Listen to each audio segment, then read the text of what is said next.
I would rather have all the technocrats in finance and economics to advise on this one, because as at now, I am not well equipped with what to answer. Good. Now, Russell, you'll take 4. Russell, Sharia, Mishi, and Rahab. Thank you very much, Honorable Speaker. Beatrice, the ASAL constitute 70% of the Kenyan landmass. There are currently 23 counties that are considered to be ASAL, but 10 are classical ASAL and they fall under FCDC. And the major problem in ASAL is water, scarcity, and food security. If the House approves your nomination, what measures are you likely to undertake, or intervention measures that those counties are likely to enjoy the same benefit as the rest of Kenyans? And remember, Honorable Lesuda asked you about relief, whether it is sustainable. But I want to add a rider to that. Should those Kenyans who live in ASAL be perennially accustomed or tied to relief food, or there must be something that the government, both at the county level and the national level, should do to ensure that those people are safe, whether there is flood or there is drought? Secondly, you worked in the county.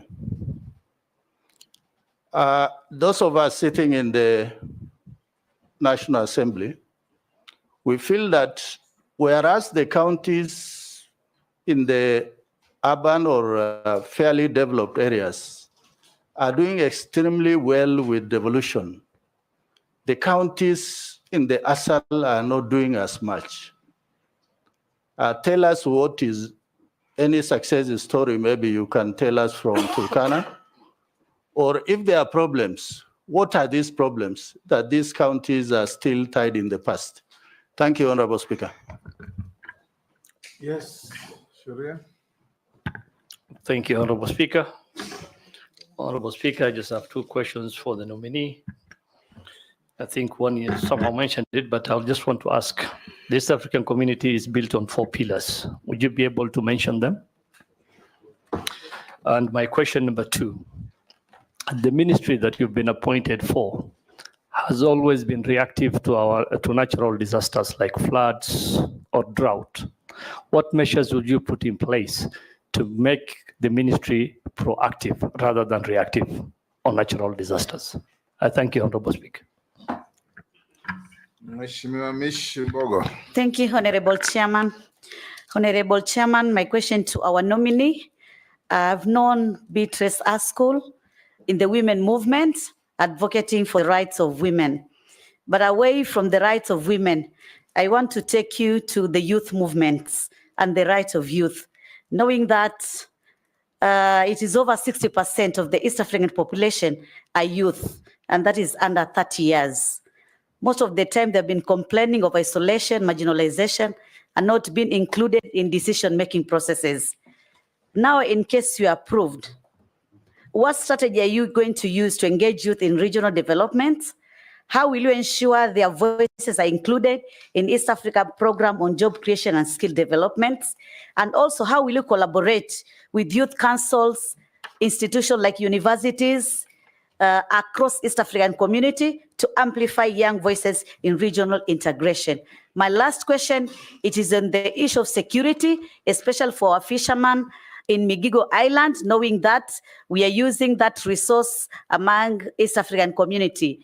There have been some conflicts between Uganda and Kenya. How are you going to involve East African community in resolving such conflicts? Thank you, Honorable Chairman. Rahab.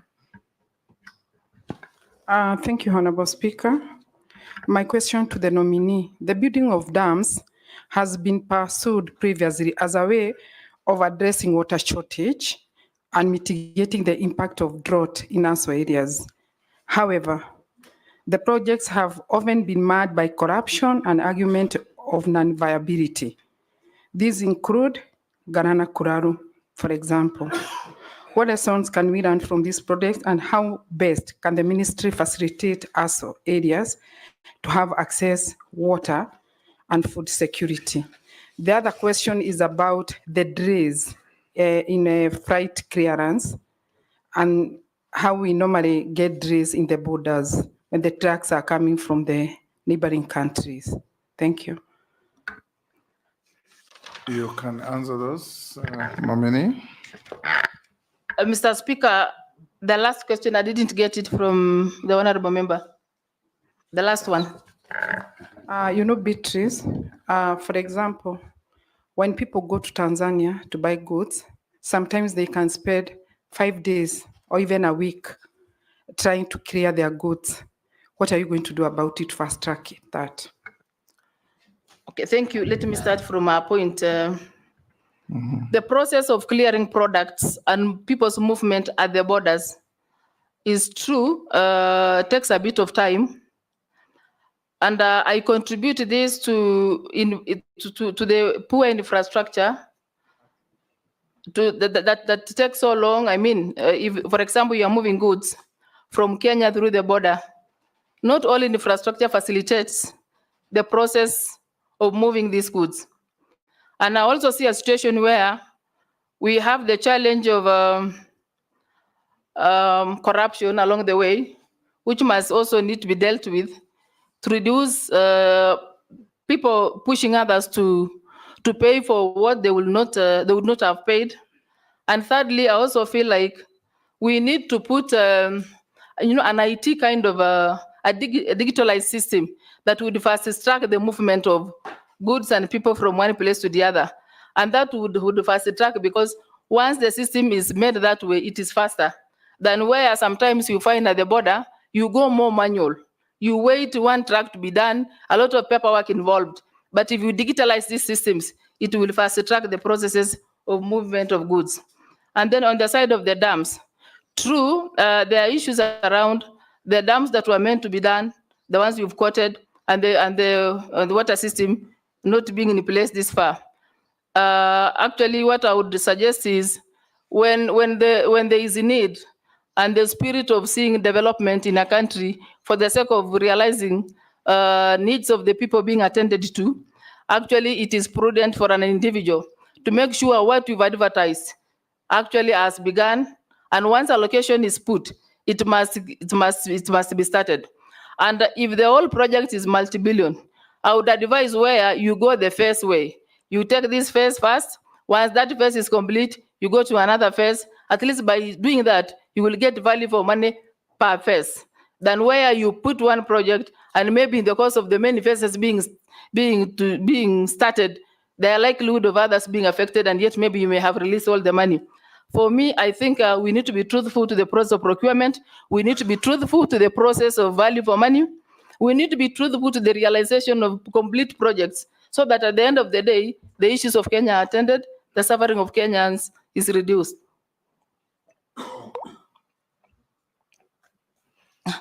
Now, the other point, through Mr. Speaker, of Migingo Island.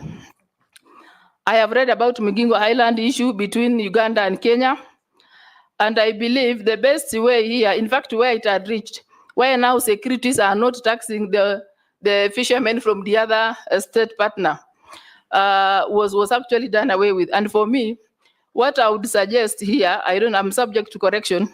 What I would suggest here is where all the two states stakeholders that may play a role in this must converge to have a discussion on a better way forward. And to some extent, I would suggest that we have a legislative arm and also have Court of Justice in Tanzania, where they would take the lead role in mediating this issue between Kenya and Uganda, and also getting other non-interested parties, non-partisan, also come to arbitrate so that at least at the end of the day, resolution is found and no citizens suffer.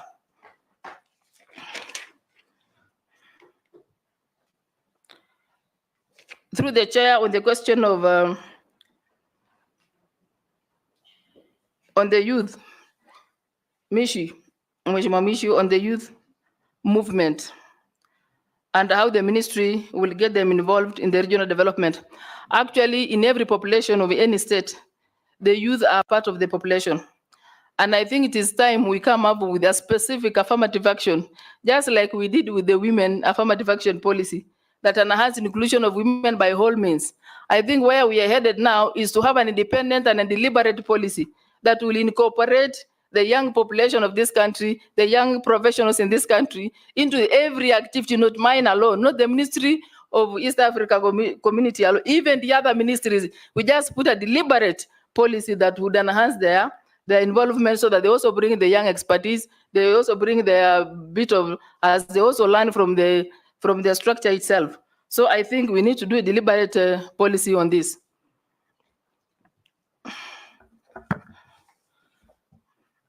On the side of the pillars, there is, of course, there is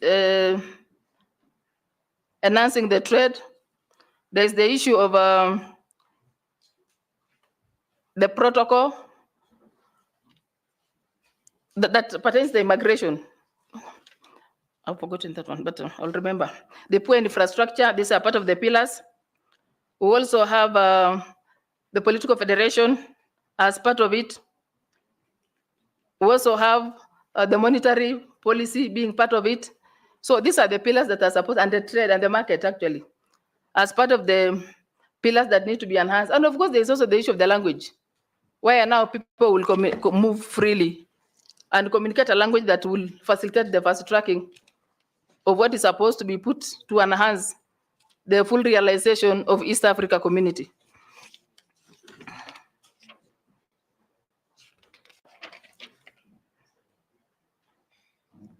The other one is the county government. Yes, Sharia. I think she did well. She did 50%, which is good. The political federation and monetary. The other two are the customs union and the common market, yes, just to guide her. Okay, thank you. Thank you, Honorable Speaker.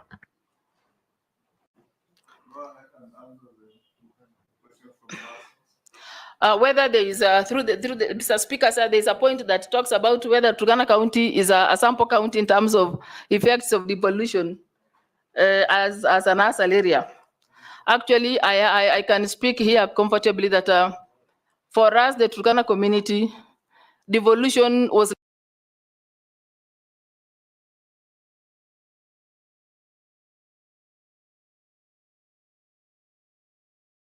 like our independence.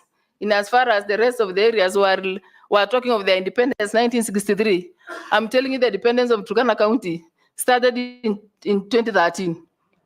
Because the infrastructure that others were supposed to pick from, at least they had a background and they had to start from a particular level. In Turkana County, in water, in health, in education, in security, all those basic needs of a human being. Actually, we had to start from the point one, including the nursery schools, infrastructural for schools.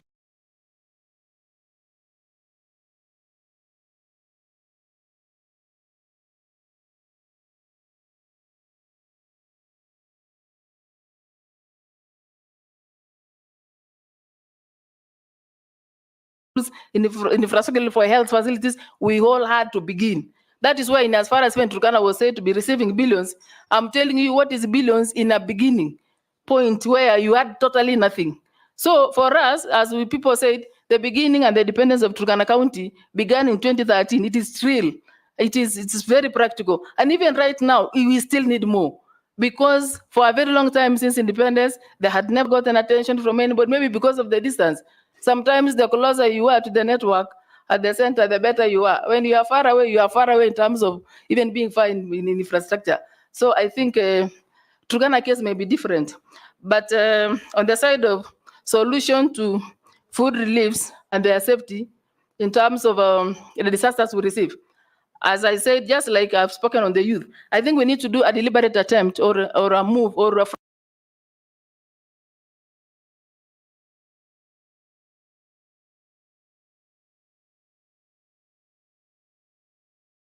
framework through which we will make sure now all the partners in the Republic of Kenya that act or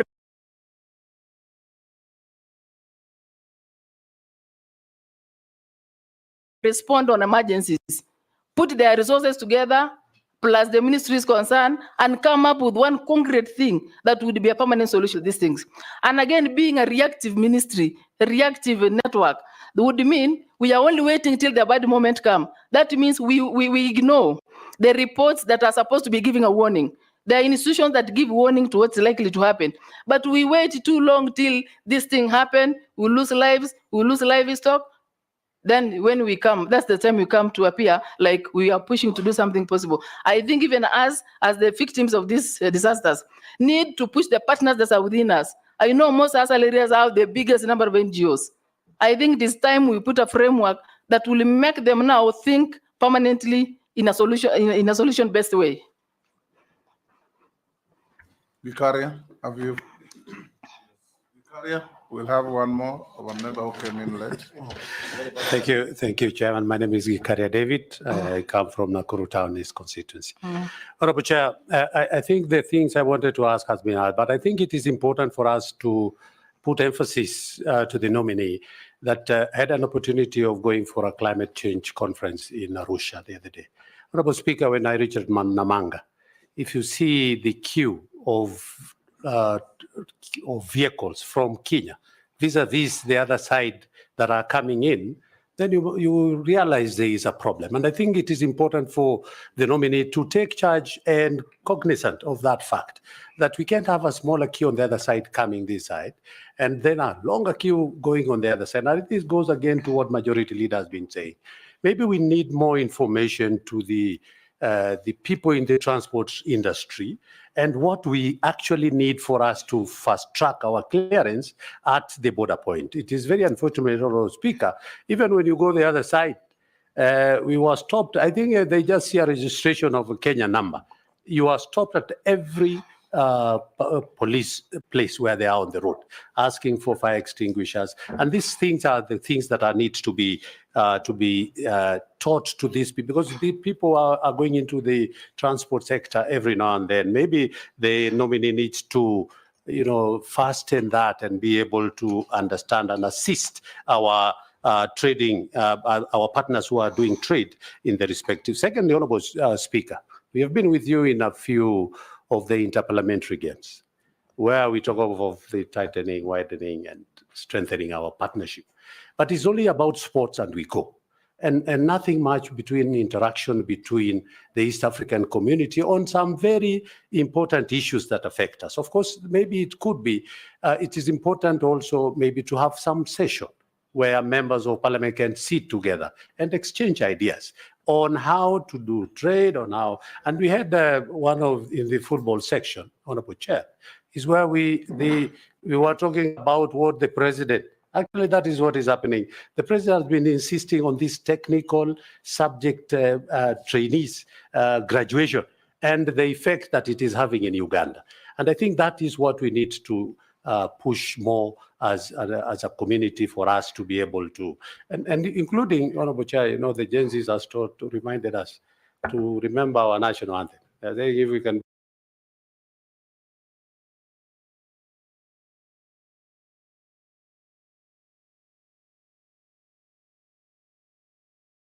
be able to say our national anthem, all the three stanzas. And when I went to look at that, it speaks volume. The anthem for East African Community anthem again is. You asked a question or making a speech? I'm just. A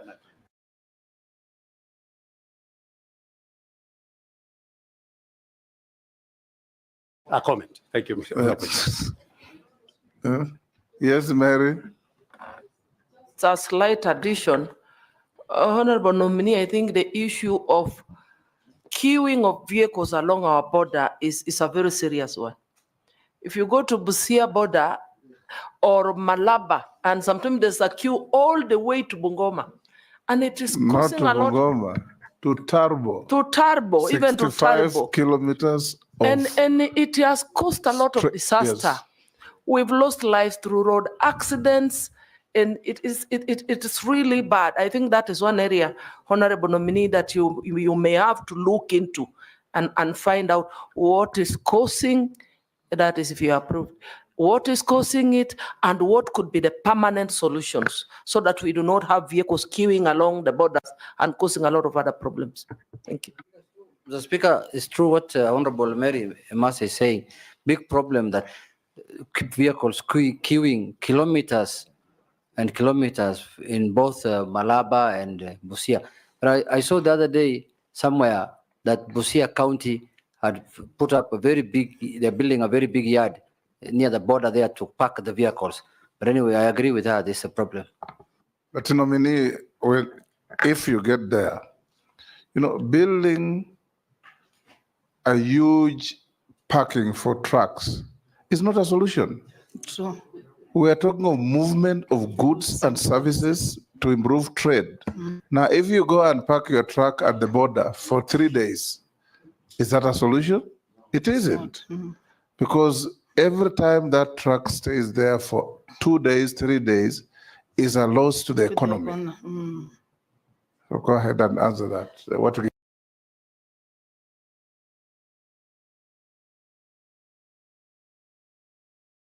Carrie has asked you before. Thank you, I come in. Mr. Speaker. I think Mr. Speaker, there is also this project that was done in the borders of one border stop, where one stop border solution posts, where both countries are supposed to have people in one place so that fastens the movement of goods and people. I don't know why it's not You functioning. have to Namanga and Malaba. Okay.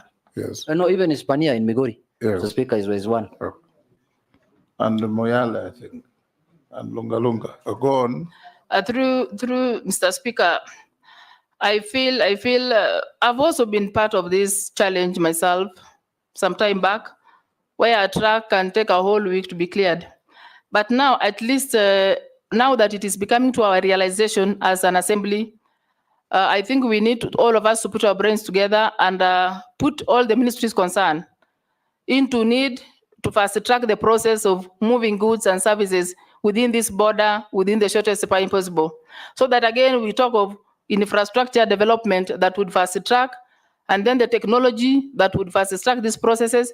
And then we talk of the human resource that would use these facilities to fast track the movement of goods and services. For me, it is a team that needs the other partners in the infrastructure ministry, in the trade ministry, in finance ministry, to really come up and put our heads together and make sure something better comes out of it. Thank you, Nominee. I'll ask, yes, George, Thank you. Can I ask if, on behalf of the public?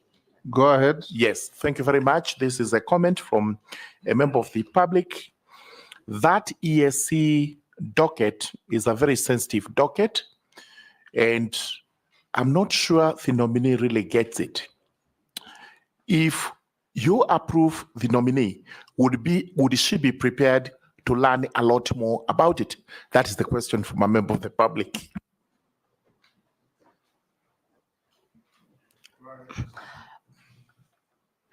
Through Mr. Speaker, actually where I'm coming from, as of now, I have been, since the time of appointment, I was able to only have 4 days to prepare myself, grasp all about the ministry as an external person. As soon as I'm going to be approved by this committee, trust you me, that tell the whoever has written that, I have what it takes. I'm from a community that has faced so many issues and have always gotten a solution to them. So as soon as I'm on board, I'll do my best. I'm young enough in terms of the energy to implement, to move, to learn, to share the experience, to get advice where I need be, to engage the technical people, to get me done in this. So I trust you me, it is well. Assure that person he is in safe place, is in safe hands. Nominee, yes, Russell? Thank you, Mr. Speaker. Just a quick one. Somebody is asking if the House nominates you, it confirms your nomination, you'll be handling East Africa and the ASAL. What their fear is, one is likely to suffer because these are two dockets back to back. Will you just confirm to them that that will not happen? Thank you, Honorable Speaker.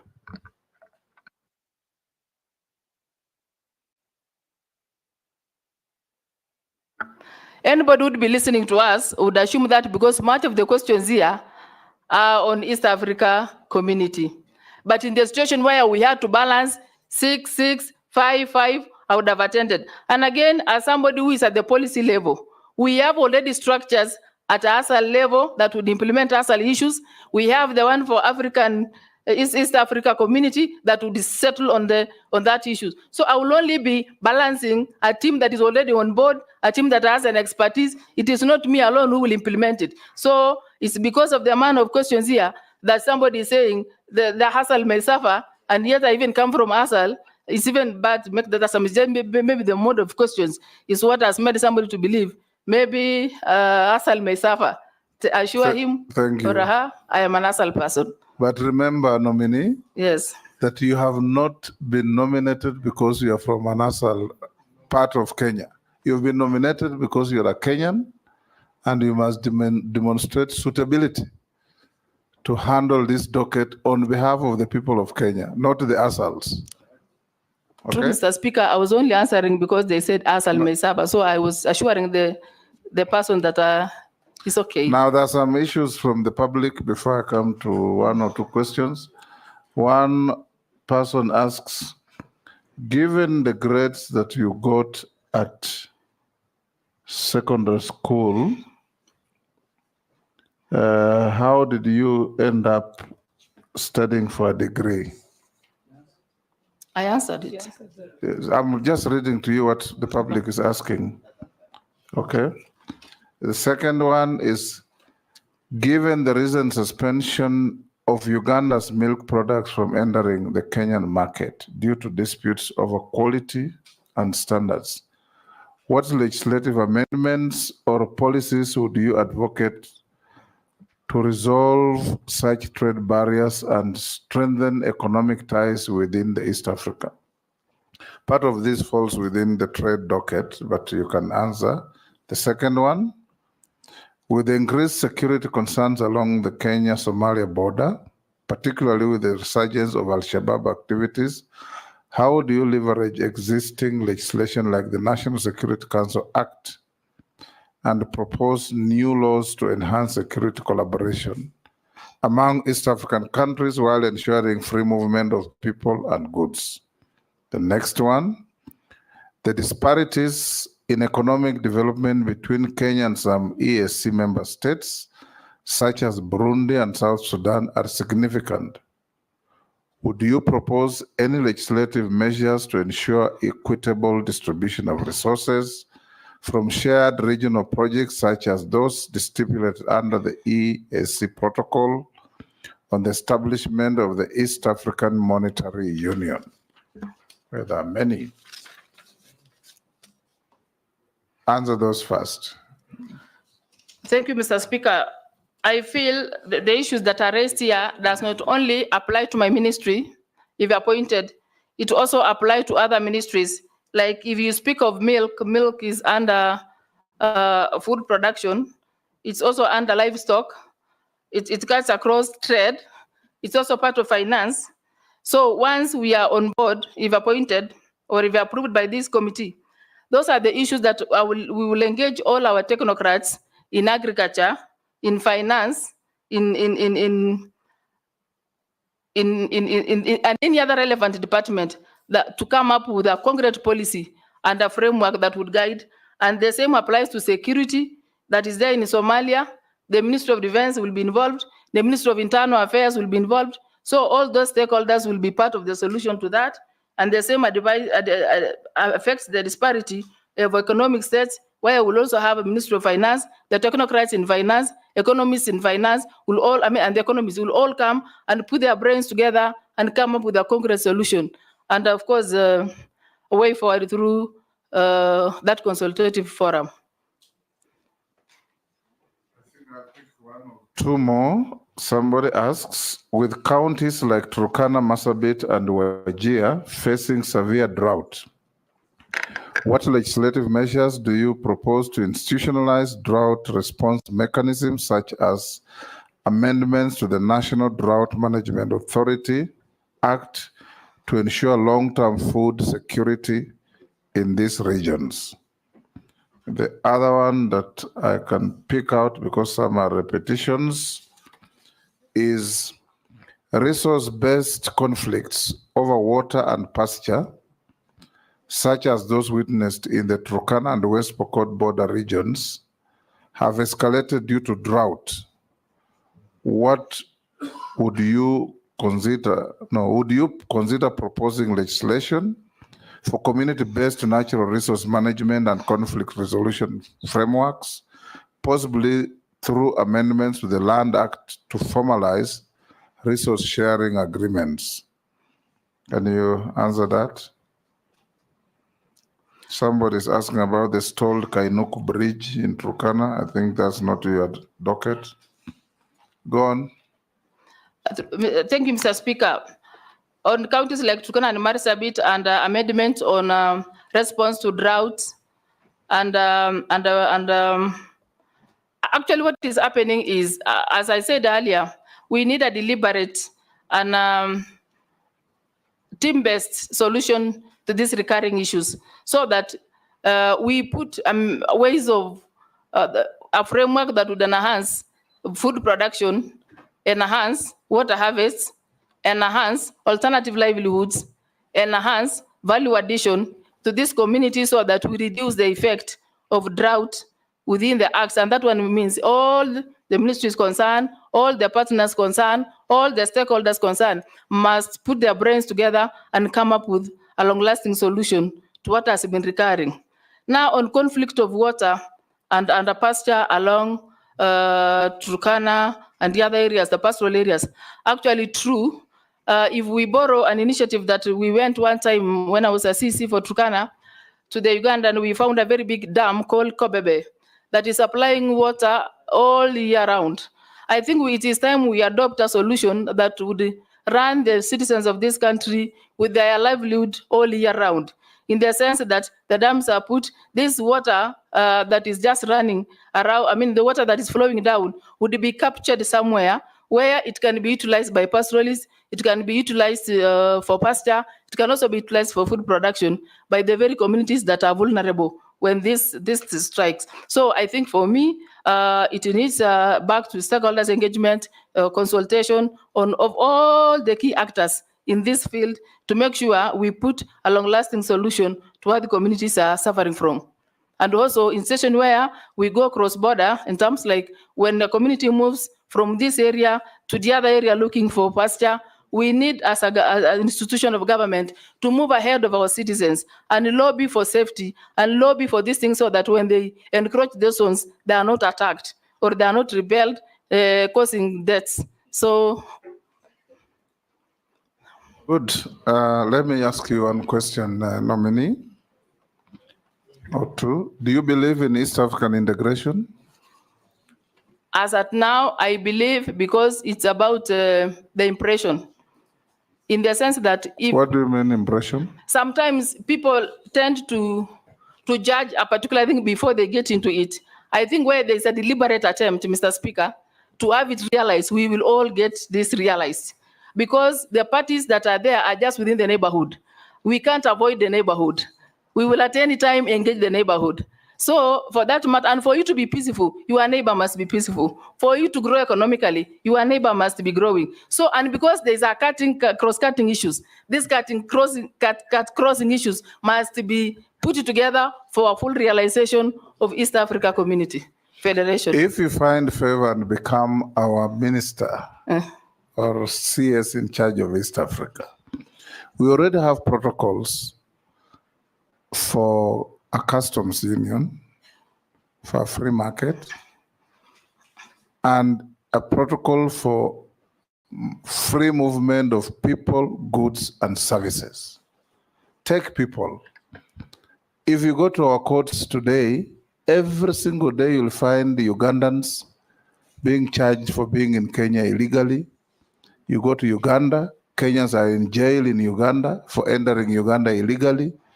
Tanzania, same thing, and all over. If you find favor and become our CS, what are you going to do to help achieve the implementation of the protocol on free movement of people, goods, and services, particularly people, so that you do not cross into a country where you have a protocol for free movement and you are bundled and thrown into jail for being in that country illegally? Mr. Speaker, if I win the favor of this committee and be appointed as a CS for East Africa Community, the issue of custom union and free movement are within the 4 pillars of East Africa Community. So, and having it as a pillar must also embrace the spirit of the will within the member states to implement anything that has been agreed upon. So, for effective implementation of this, effective realization of these pillars, then every member state must make a deliberate attempt within their own political governance to make sure these things are implemented to the best of these, of the people who are crossing, to the best of the business that's being carried across the border. So for me, I feel laws must be, a legal framework must be put on board. The infrastructure that's supposed to be facilitative must be put in place. The legal framework is already there. Then the deliberate intentions to implement from the partner states must also be negotiated, because it is one thing to pass, it is the other thing to get the political will of a country to implement what has been passed. So I think it is a matter of lobbying, matter of consulting, matter of arbitrating if possible, to make sure what has been passed is implemented to the letter. A small 1 or 2 mundane questions to you. Have you ever been adversely mentioned in any integrity-related reports or investigations? No, I haven't. Do you hold any leadership position in any political party in Kenya? As it is, no. As it was? Yeah, but I resigned. Okay. Tell us your net worth. It's 100 million. 100 million, which you said is family It's for wealth. all of us. It's for all of us, including me. Yes, if you are Okay. Okay, nominee. Your papers have been checked against what we have. They have been found in order. And the few memoranda that were there against you, actually, in fact, only one, and you responded. So we release you to go back to your duties. Mr. Speaker, there's the bit of the well that I need to clarify a bit on livestock. It is not an issue. We are okay. Okay. So, Mr. Speaker, I would want to appreciate your guidance in moderating and protecting me. I would also want to appreciate the mutual conversation we've had with the committee. And if Almighty God that began with me will give you favor to see me through in this, I'm telling you, committee, you will be writing history in this Kenya. You will be appointing the first Turkana woman since independence. So please be part of the history. As we look forward to the possibility of writing that history, I want to constantly encourage you. You are not going to be a minister because you are Turkana. You're going to be a minister because if we find favor, your competence and your ability to serve each and every Kenyan from Vanga to Kibish, from Lamu to Malaba, everywhere in this country. And now you'll go beyond. Okay. You must contribute towards the integration of East Africa. Some of us believe, dream, and live East African integration. Thank you. Thank you. The sergeant will show you the way out. Have a good day. Yes.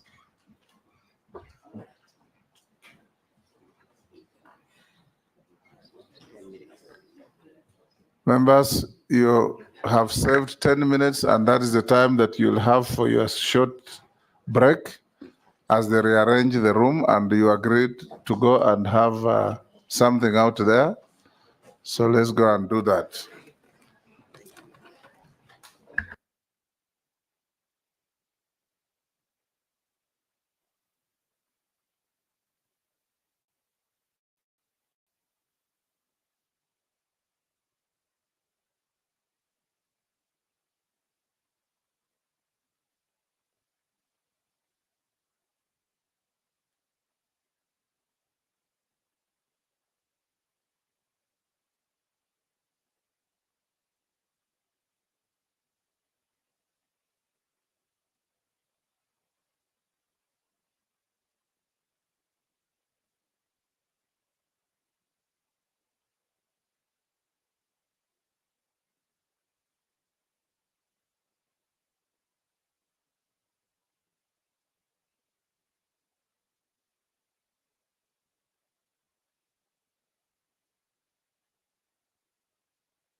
We don't have a country here. We are useless. If it was for us, I would say, let's destroy this country. Watch the bomoka yote. But for our children and grandchildren. And that's why I support them. Let them teach us a lesson. Because we are jokers.